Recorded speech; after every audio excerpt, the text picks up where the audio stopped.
12वी राज्यशास्त्र धडा 4 समकालीन भारत शांतता स्थैर्य आणि राष्ट्रीय एकात्मतेसमोरील आव्हाने या चौथ्या प्रकरणाच्या संदर्भात प्रश्न दुसरा अ आणि प्रश्न दुसरा ब या प्रश्न दुसरा अ ब बद्दल आपल्याला माहिती बघायची आहे।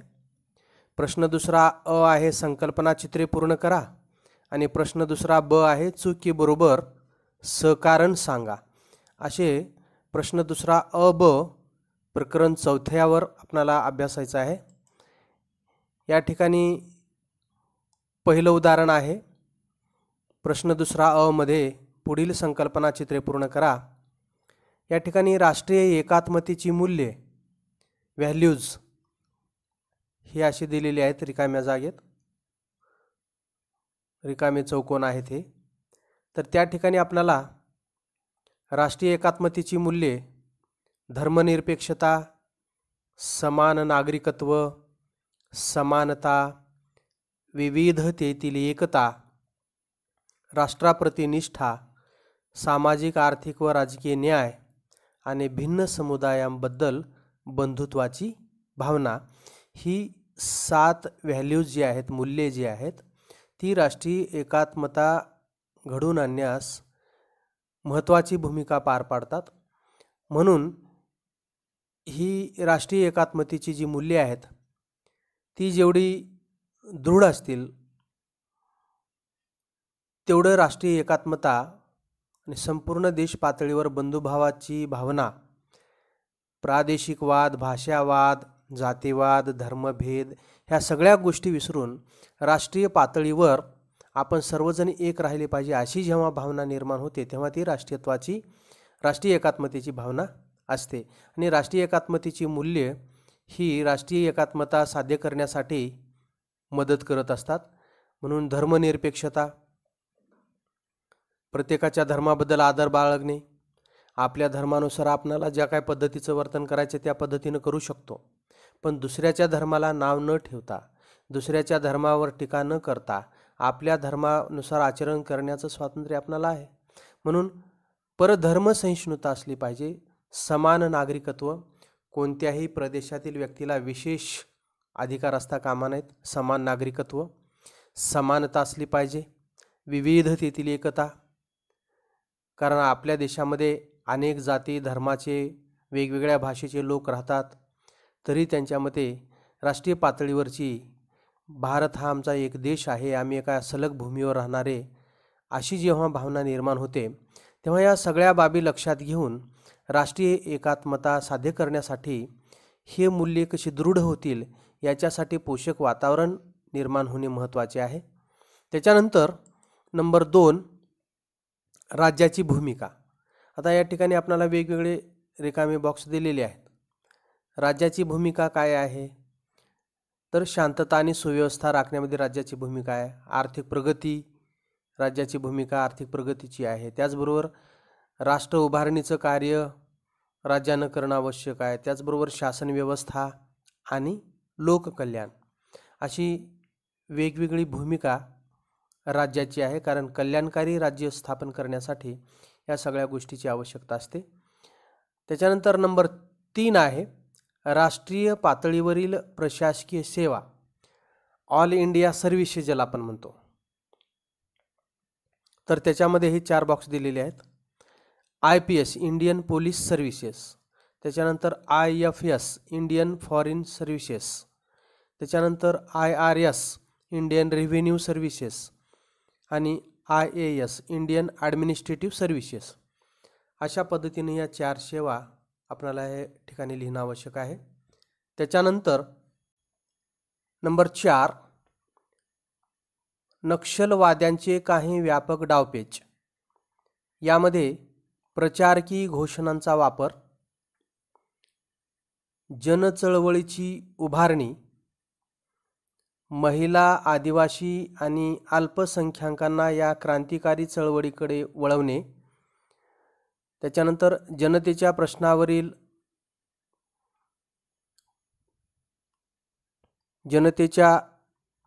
प्रश्नावर शहरी भागातील लोकांचे लक्ष वेधणे,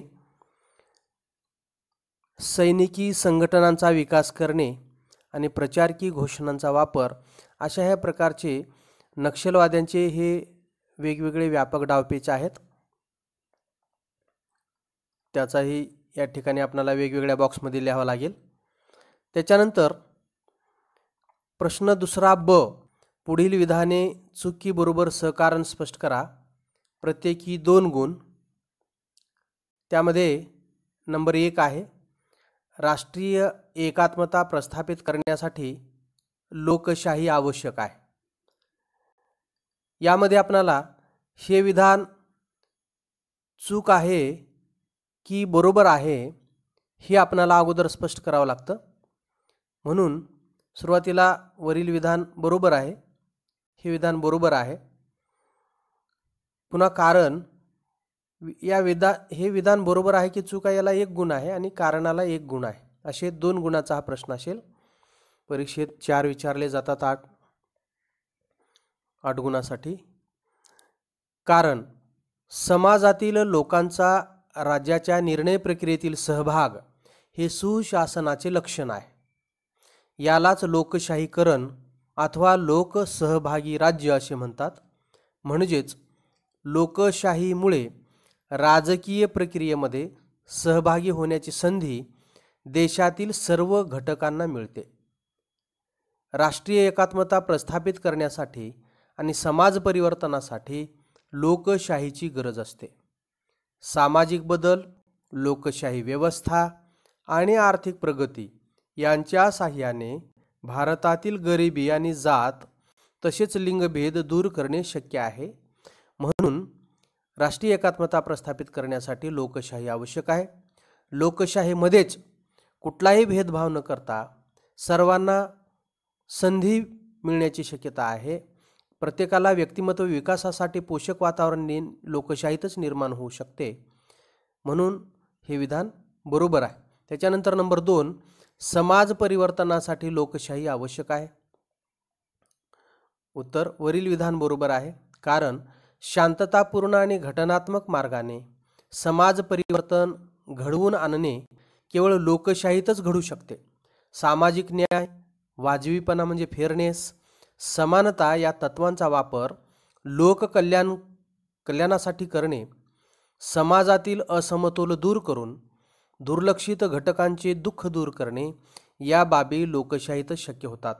म्हणून जी विषमता आहे ती सामाजिक पातळीवरची असेल, आर्थिक पातळीवरची असेल, तर या विषमता दूर करून समतोल निर्माण करण्यासाठी आणि लोकांचे दुःख कमी करण्यासाठी, लोकांना दारिद्र्यातून बाहेर काढण्यासाठी, लोकांना कल्याणाच्या वेगवेगळ्या संधी उपलब्ध करून देण्यासाठीचं पोषक वातावरण लोकशाहीमध्येच असू शकतं. म्हणून समाज परिवर्तनासाठी लोकशाही आवश्यक आहे. नंबर 3, भारतीय स्वातंत्र्य चळवळ राष्ट्रीय एकात्मतेस पोषक ठरली. उत्तर आहे, वरील विधान बरोबर आहे. कारण परकीय राजवटीपासून स्वातंत्र्य प्राप्त करण्यासाठी सर्व भारतीय एकत्र आले. ही भावना राष्ट्रीय एकात्मतेस पोषक ठरली. स्वातंत्र्य चळवळीच्या काळात हळूहळू भारतीय संस्कृती ही भारत या राष्ट्रामध्ये परिवर्तित होण्यास सुरुवात झाली होती. राष्ट्रीय स्वातंत्र्य चळवळ संपूर्ण भारतात पसरली होती आणि यामध्ये विविध धर्म, प्रांत आणि संस्कृतीचे लोक सामील झाले होते. या चळवळीमुळे भारतीयांना भावनात्मक व राजकीय रीतीने एकत्र आणून राष्ट्र निर्माण केले व राष्ट्रीय अस्मिता प्रस्थापित केली. म्हणून स्वातंत्र्य जी चळवळ होती ती परकीयांना या ठिकाणून हकालणे किंवा गुलामगिरीला विरोध करून आम्हाला स्वातंत्र्य पाहिजे या दृष्टीने एकात्म पावलेला समाज होता. त्यामुळे भलेही वेगवेगळ्या धर्माचे, वेगवेगळ्या भाषेचे, वेगवेगळ्या प्रांतात, प्रदेशात राहणारे जरी लोक असले तरी ते बाकीचे जाती धर्माचे मुद्दे गौण मानून संपूर्ण भारताप्रतीची अस्मिता लोकांच्या मनात निर्माण झाली होती. आणि म्हणून ही भावना जी आहे ती भारतीय संस्कृती ही भारत या राष्ट्रामध्ये परिवर्तित होण्यास सुरुवात झाली आणि संपूर्ण भारताच्या झेंड्याखाली हे सगळे जण एकत्र आले. कुठला धर्म, जात, पंथ असा भेदभाव न मानता त्याला गौण समजून स्वातंत्र्य हे महत्त्वाचे आहे असे समजून गुलामगिरीतून मुक्तता मिळाली पाहिजे याला प्राधान्य देऊन संपूर्ण देशातला समाज एकवटला होता आणि भारत या राष्ट्रामध्ये तो परावर्तित झाला होता. मी भारतीय असं प्रत्येकाला वाटत होतं आणि भारतावरची जी काही गुलामगिरी लादलेली आहे ती घालवण्यासाठी संपूर्ण समाज आम्ही भारतीय आहोत आणि आम्हाला स्वातंत्र्य मिळालं पाहिजे, आम्ही गुलामीतून मुक्त झालं पाहिजे अशी प्रत्येकाच्या मनात भावना निर्माण झाली. आणि बाकीचे जे धर्म, जात, पंथ भेद, प्रादेशिक भाषा भेद हे सगळे गौण ठरले. म्हणून भारतीय स्वातंत्र्य चळवळ राष्ट्रीय एकात्मतेस पोषक ठरली. नंबर 4, भारतात राष्ट्रीय एकात्मतेची समस्या सहज सोडवता येईल. उत्तर, वरील विधान चूक आहे. कारण भारतात असंख्य जाती, धर्म, भाषा, वांशिक विविधता, प्रांतीय अस्मिता यामुळे राष्ट्रीय एकात्मतेची समस्या गुंतागुंतीची झाली आहे. जगातील अनेक देश बहुवांशिक, बहुधर्मीय, बहुसांस्कृतिक आहेत. त्यामुळे कोणत्याही राज्याला ऐक्य, एकता आणि सबलीकरणाच्या समस्येला सामोरे जावे लागते. ही समस्या राष्ट्रीय एकात्मता साध्य करण्याची आहे.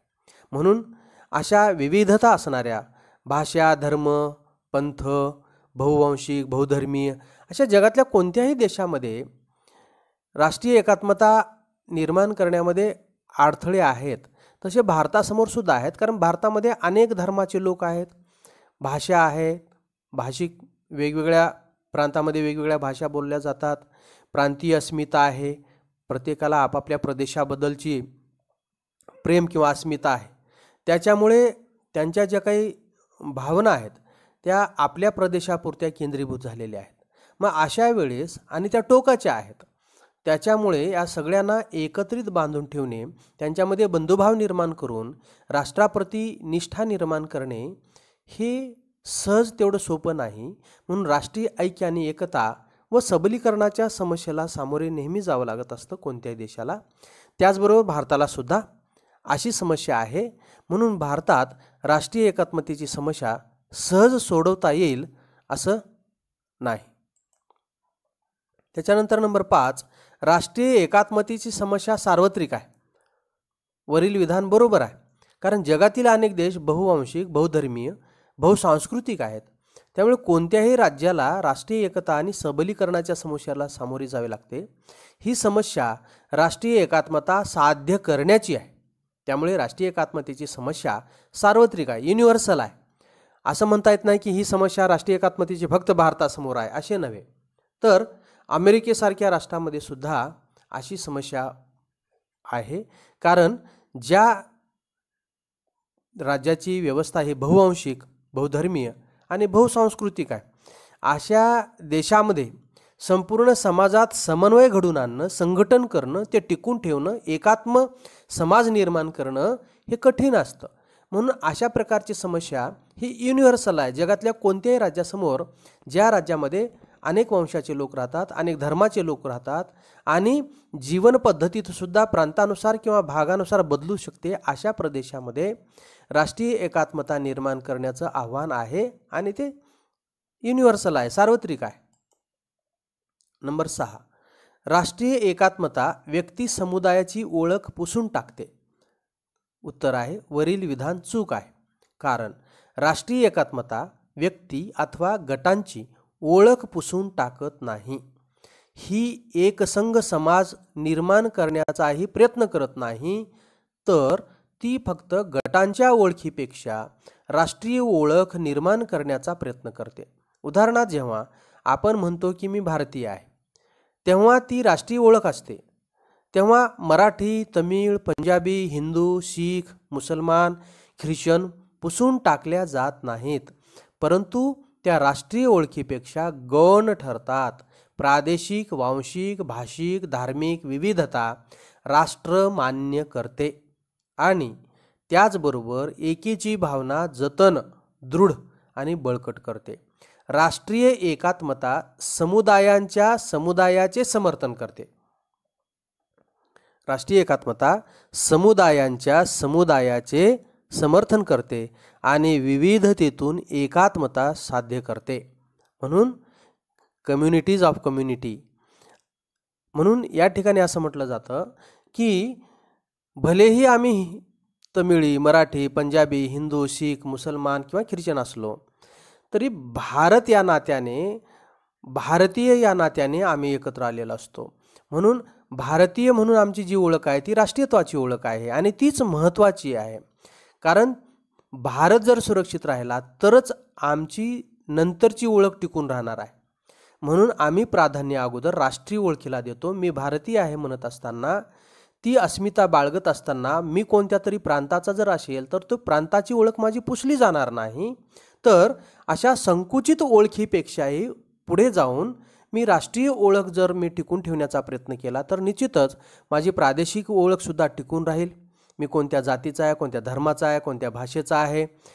त्याचबरोबर मी भारतीय आहे म्हणत असताना संपूर्ण भारतातील वेगवेगळ्या जाती धर्माच्या लोकांना मी त्यांचा भेद स्वीकारून, भलेही आमच्यामध्ये जरी वेगवेगळे जाती धर्म भेद जरी असले तरी ते आम्ही मान्य करून आम्ही भारताच्या झेंड्याखाली एकत्र येण्याचा प्रयत्न केलेला आहे आणि तो दृढ केलेला आहे, जतन केलेला आहे आणि बळकट करण्याचा प्रयत्न आम्ही वेगवेगळ्या मार्गाने करतो आहोत. म्हणून आमची राष्ट्रीय एकात्मता व्यक्ती समुदायाची ओळख पुसून टाकत नाही. तो समाज कोणत्या धर्माचा आहे, कोणत्या जातीचा आहे, तो त्याचा राहणारच आहे. फक्त तो गौण समजला जातो, त्याला कमी महत्त्व देऊन राष्ट्रीय पातळीवरच्या ओळखीला जास्त महत्त्व दिलं जातं. मी भारतीय आहे म्हणत असताना वेगवेगळ्या धर्माच्या, वेगवेगळ्या जातीच्या लोकांना त्या भारतीय किंवा राष्ट्रीयत्वाच्या भावनेने एकत्र आलेला समूह हा व्यापक दृष्टिकोन ठेवून राष्ट्रीयत्वाची भावना जतन करत असतो. म्हणून प्रादेशिक किंवा कोणती धार्मिक जी काही स्थिती आहे आपली, त्याच्यात ती ओळख आपली पुसून टाकली जात नाही. नंबर 7, राष्ट्रीय एकात्मता परिषदेची स्थापना करण्यात आली. वरील विधान बरोबर आहे. कारण 1961 साली पहिली राष्ट्रीय एकात्मता परिषद घेण्यात आली. यामध्ये जमातवाद, जातीवाद, प्रादेशिकवाद, भाषावाद यांसारख्या संकुचित प्रवृत्तींशी लढण्याचा मार्ग शोधून काढण्याची गरज होती. यावेळी राष्ट्रीय एकात्मतेशी निगडीत विषयांचा आढावा घेऊन त्यासंबंधी शिफारस करण्यासाठी राष्ट्रीय एकात्मता परिषद स्थापन करण्याचे ठरले. कारण देशासमोरचे महत्त्वाचे जे आव्हानं आहेत राष्ट्रीय एकात्मतेच्या समोरचे, ते आहेत जमातवाद, जातीवाद, प्रादेशिकवाद, भाषावाद. आणि मग असे प्रश्न का निर्माण होतात, त्याच्या बुडाशी नेमकी कारणं कोणकोणती आहेत, राष्ट्रीय एकात्मता निर्माण करण्याच्या समोर कोणकोणती आव्हानं आहेत, याचा अभ्यास करून राष्ट्रीय एकात्मतेशी निगडीत विषयांचा आढावा घेण्यासाठी अशा प्रकारची राष्ट्रीय पातळीवरची राष्ट्रीय एकात्मता परिषद स्थापन करण्यात आली आणि त्यासंबंधी शिफारशी करण्यासाठी त्या परिषदेचं महत्त्व आहे. त्याच्यानंतर नंबर 8, ईशान्य भारतात राष्ट्रीय एकात्मता निर्माण करणे हे राज्यव्यवस्थेसमोरील एक मोठे आव्हान आहे. उत्तर आहे वरील विधान बरोबर आहे. आता ईशान्येकडील राज्य जे आहेत, ईशान्य भारतातील 8 राज्ये सांस्कृतिक आणि वांशिकदृष्ट्या भिन्न आहेत. तेथे 200 पेक्षा जास्त वांशिक गट आहेत. त्यांच्या वेगवेगळ्या भाषा, बोलीभाषा आणि वेगवेगळी सांस्कृतिक ओळख आहे. तेथे शांतता आणि स्थैर्य राखणे आणि आर्थिक आणि औद्योगिक प्रगती साध्य करणे हे भारतीय राज्यव्यवस्थेसमोरील मोठे आव्हान आहे. नागालँड हे भारतीय स्वातंत्र्यापासूनच संघर्ष करणारे राज्य आहे. तर मणिपूर, मिझोराम, मेघालय आणि त्रिपुरामध्ये 1960च्या दशकापासून बंडखोरी कारवायांचा सामना करावा लागत आहे. आसाममध्ये प्रादेशिक विकासाची कमतरता आणि आसाममधील संसाधनांचा इतरत्र केलेला वापर ही मोठी समस्या होती. म्हणून 1980मध्ये प्रादेशिक विकासाची मागणी करत पहिले आंदोलन झाले. झारखंडमध्ये अशीच आंदोलने झालेली आहेत. एकंदरीत हा दुर्गम भाग आहे, डोंगराळ भाग आहे आणि त्याच्यामुळे वेगवेगळ्या विकासाच्या ज्या काही व्यवस्था आहेत किंवा विकासाच्या योजना आहेत, औद्योगिक प्रगती आहे, ते साध्य करणे सुद्धा कठीण आहे. त्याचबरोबर वेगवेगळ्या वंशाचे लोक आहेत, वेगवेगळ्या भाषा आहेत. त्याच्यामुळे प्रत्येकाला आपल्या भूप्रदेशावर, आपल्या प्रदेशावर, आपल्या भाषेवर आणि आपल्या संस्कृतीवर गर्व आहे आणि टोकाची अस्मिता असल्यामुळे अशा ईशान्येकडील जी काही ही दुर्गम भागातली राज्य आहेत, 7 सिस्टर्स म्हणतो, आणि आसामसहित 8 राज्य आहेत, अशा घटक राज्यांसमोर एक मोठे आव्हान आहे की अशा घटक राज्यांची प्रगती करणं, त्यांना विकासाच्या प्रवाहामध्ये सामावून घेणं आणि वेगवेगळ्या भाषेतल्या वेगवेगळ्या सांस्कृतिक वेगळी वेगळी ओळख असणाऱ्या लोकांमध्ये संघटन आणि समन्वय टिकून ठेवणं हे फारसं सोपं नाही. त्याच्यानंतर नंबर 9, पंजाबमध्ये शासनाला लष्करी बळाचा वापर करावा लागला. उत्तर, वरील विधान बरोबर आहे. कारण पंजाबमध्ये खलिस्तान राज्याची मागणी करण्यात आली. त्यासाठी फुटीरतावादी आंदोलन करण्यात आले. आता याचा बेस जर कोणता असेल तर पाकिस्तानपासून बांगलादेश निर्माण करण्यामध्ये भारताची महत्त्वाची भूमिका आहे. कारण का तर भारताला पश्चिम बाजूने पाकिस्तान आणि पूर्व बाजूने पूर्व पाकिस्तान अशा दोन्ही बाजूने आपल्याला या अशा दहशतवादी किंवा विरोधकांना आपल्याला तोंड द्यावं लागत होतं. परंतु पश्चिम पाकिस्तानपासून पूर्व पाकिस्तान वेगळा करून त्याला बांगलादेश निर्माण करण्यामध्ये महत्त्वाची भूमिका होती आपल्या भारत सरकारची, विशेषतः इंदिरा गांधींची. आणि अशा वेळेस त्यांच्या देशाचे 2 तुकडे केले आणि वेगळा देश निर्माण झाला.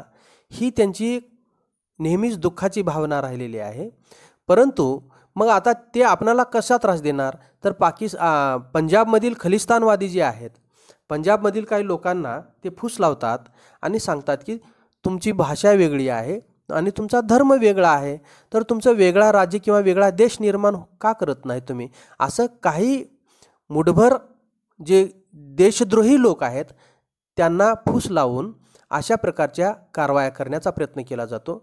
आजच्या स्थितीमध्ये सुद्धा कॅनडामधून मोठ्या प्रमाणात अशा प्रकारची फूस लावून अशी आंदोलनं घडून आणली जातात. चुकीच्या मार्गाने त्यांना फूस लावली जाते. आणि त्या काळामध्ये जेव्हा स्वर्ण मंदिरामध्ये काही दहशतवादी घुसून बसले होते, त्यांच्यावर कारवाई करण्यासाठी म्हणून आपणाला बळाचा वापर करावा लागला भारताला. आणि मग त्यांना असं वाटलं की स्वर्ण मंदिर हे त्यांच्या श्रद्धेचं स्थान आहे आणि मग त्या ठिकाणी सैन्य घुसणं म्हणजे योग्य नाही असं काही मुठभर लोकांना वाटत होतं. आणि मग अशा वेळेस त्यांच्या भावना कुठेतरी दुखावल्या असतील म्हणा, अशा वेळेस बळाचा वापर करणं आवश्यकच होतं. म्हणून पंजाबमध्ये शासनाला लष्करी बळाचा वापर करावा लागणं हे नाइलाज होता, म्हणून तो बळाचा वापर करावा लागला. त्याच्यानंतर नंबर 10, भारत सरकारने काँग्रेसच्या संरक्षणासाठी सैन्य पाठवले. वरील विधान बरोबर आहे. कारण जम्मू काश्मीर पाकिस्तानात सामील करण्यासाठी येथील महाराजा हरिसिंग यांच्यावर दबाव टाकण्याकरिता पाकिस्तानी लष्कराच्या मदतीने टोळीवाले काश्मीरमध्ये पाठवण्यात आले आणि तिथूनच जम्मू काश्मीरमधील समस्यांना सुरुवात झाली. हरिसिंग यांनी भारतात सामील होण्याच्या करारावर सही केली आणि जम्मू काश्मीर भारतात सामील झाले व भारताने काश्मीरच्या संरक्षणाकरता आपले सैन्य पाठवले. नंबर 11, संघर्ष निवारण आणि सुव्यवस्था राखणे याचा अतूट संबंध आहे. संघर्ष निवारण आणि सुव्यवस्था राखणे यांचा अतूट संबंध आहे. वरील विधान बरोबर आहे. कारण प्रगतीसाठी शांतता, स्थैर्य आणि नागरी सुव्यवस्था यांची आवश्यकता असते. अनियंत्रित समाज हा आर्थिक संकटाला कारणीभूत ठरत असतो. नागरिकांच्या राहणीमानाचा दर्जा हा मुख्यतः व्यवस्थेवर अवलंबून असतो. संघर्ष निवारण आणि सुव्यवस्था यामध्ये अतूट संबंध असून जर संघर्ष योग्यरीतीने हाताळले गेले तर शांतता, सुव्यवस्था आणि स्थैर्याला कमीत कमी धक्का पोहोचतो. म्हणून संघर्ष निवारण हा जो मुद्दा आहे, संघर्ष हाच मुद्दा विशेषतः व्यवस्थितरित्या हाताळणे महत्त्वाचं आहे. संघर्षाची तीव्रता जर कमी झाली तर निश्चितच शांतता, स्थैर्य आणि सुव्यवस्था निर्माण होऊ शकतं. अन्यथा संघर्ष जर निवारण व्यवस्थितरित्या झालं नाही तर त्या ठिकाणी हिंसा घडू शकते, अस्थिरता निर्माण होऊ शकते आणि त्या ठिकाणी दंगली निर्माण होऊ शकतात आणि मग सुव्यवस्थेला त्या ठिकाणी तडा जात असतो. म्हणून संघर्ष निवारण आणि सुव्यवस्था राखणे यामध्ये अतूट संबंध आहे. त्याच्यात नंबर 12, राष्ट्रीय एकात्मता ही राष्ट्रीय ओळख निर्माण करण्याचा प्रयत्न करते. वरील विधान बरोबर आहे. राष्ट्रीय एकात्मता ही व्यक्ती अथवा गटाची ओळख पुसून टाकत नाही, ती एकसंघ समाज निर्माण करण्याचाही प्रयत्न करत नसून ती फक्त गटाच्या ओळखीपेक्षा राष्ट्रीय ओळख निर्माण करण्याचा प्रयत्न करते. जेव्हा आपण मी भारतीय आहे असे म्हणतो तेव्हा मराठी, पंजाबी, तमिळ, हिंदू, मुसलमान, ख्रिश्चन या दुय्यम ओळखी पुसून टाकल्या न जाता त्या राष्ट्रीय ओळखीपेक्षा दुय्यम ठरतात, गौण ठरतात. प्रादेशिक, वांशिक, भाषिक, धार्मिक विविधता राष्ट्र मान्य करते आणि त्याचबरोबर एकतेची भावना जतन, दृढ आणि मजबूत करते. हाच राष्ट्रीय एकात्मतेचा गाभा आहे. म्हणून राष्ट्रीय एकात्मता ही राष्ट्रीय ओळख निर्माण करण्याचा प्रयत्न करत असते. तुमची प्रादेशिक ओळख त्या ठिकाणी दुय्यम ठरेल, गौण ठरेल, परंतु देशाने सुद्धा मान्य केलेले आहे की प्रादेशिक, वांशिक, भाषिक, धार्मिक विविधता राष्ट्र मान्य करते. ही असून सुद्धा विविधतेत एकात्मता निर्माण झाली पाहिजे, अशी भावना आहे आमची. म्हणून राष्ट्रीय पातळीवर भले आम्ही आंध्रा, कर्नाटक, तामिळनाडू वेगवेगळ्या घटक राज्यामध्ये जरी राहत असलो, आमच्या वेगवेगळ्या भाषा जरी असल्या, आमची जीवन जगण्याची थोडीशी पद्धतीत फेरबदल जरी असला, तरी आम्ही भारतीय या संस्कृतीमध्ये आमची भावना परिवर्तित झालेली आहे. आम्ही भारतीय आहोत आणि भारतीय असल्यामुळे भलेही कोणत्याही प्रदेशामध्ये आम्ही राहत असलो तरी आम्ही भारतामध्ये राहतो, भारत या राष्ट्रामध्ये राहतो. आम्ही वेगवेगळ्या धर्माचे, जातीचे जरी असलो तरी ज्याला आपण कोशिंबिरीचा वाडगा ज्याला म्हणतो, सलाड बाउल, त्या पद्धतीने भलेही कोशिंबिरीमध्ये जसे वेगवेगळे फळं किंवा पदार्थ असतात तसं, परंतु त्या सगळ्यामुळे एकत्रित करण्याने जी काही चव येते, त्याचप्रमाणे वेगवेगळ्या जाती, धर्म, पंथ, भाषा जरी विविध असल्या तरी त्याच्यामध्ये एका दिलाने राहणाऱ्या भारतीय लोकांना खऱ्या अर्थाने संपूर्ण जग आश्चर्याने पाहते. अनेक देश असे आहेत की समान धर्म असून सुद्धा त्या ठिकाणी एकात्मता टिकून राहत नाही. छोट्या मोठ्या कारणास्तव त्या ठिकाणी हिंसा, गट निर्माण होत असतात. मात्र अशा विविधतापूर्ण असलेल्या देशामध्ये संपूर्ण भारतीयांना या ठिकाणी या सगळ्या गोष्टीचं योगदान देणं आवश्यक आहे. भले जात धर्म वेगवेगळे असले, वंश वेगवेगळे असले, वेगवेगळ्या घटक राज्यात आणि प्रदेशात जरी राहत असले आणि आपल्या प्रदेशाविषयी जरी अस्मिता असली तरी राष्ट्रीय पातळीवरची ओळख आणि राष्ट्राभिमान जतन करणे हे प्रत्येक भारतीयाचं कर्तव्य आहे आणि ते असलं पाहिजे आणि ते टिकून ठेवण्याचा प्रयत्न केला पाहिजे. अशा विविधता असलेल्या राष्ट्रातील सर्व लोकांनी एकत्र येऊन परकीयांना हाकलून दिलं, स्वातंत्र्य मिळवलं. आता हे स्वातंत्र्य आपल्याला जतन करायचं, टिकून ठेवायचं, आणखी एकात्मता दृढ करायची आहे. म्हणून कुठलाही जातीभेद, धर्मभेद न करता बंधुभावाने, समानतेने, एकात्मतेने राहणे आवश्यक आहे. म्हणून राष्ट्रीय एकात्मता ही राष्ट्रीय ओळख निर्माण करण्याचा प्रयत्न करत असते. म्हणून नॅशनल इंटिग्रिटीसाठी किंवा राष्ट्रीय एकात्मतेसाठी आवश्यक असणारे जे काही वेगवेगळे घटक आहेत त्यांना अधिक दृढ आणि बळकट करण्याचा राष्ट्रीय पातळीवर प्रयत्न वेगवेगळ्या कार्यक्रमातून, वेगवेगळ्या धोरणातून निर्माण केला जात असतो. आज एवढेच.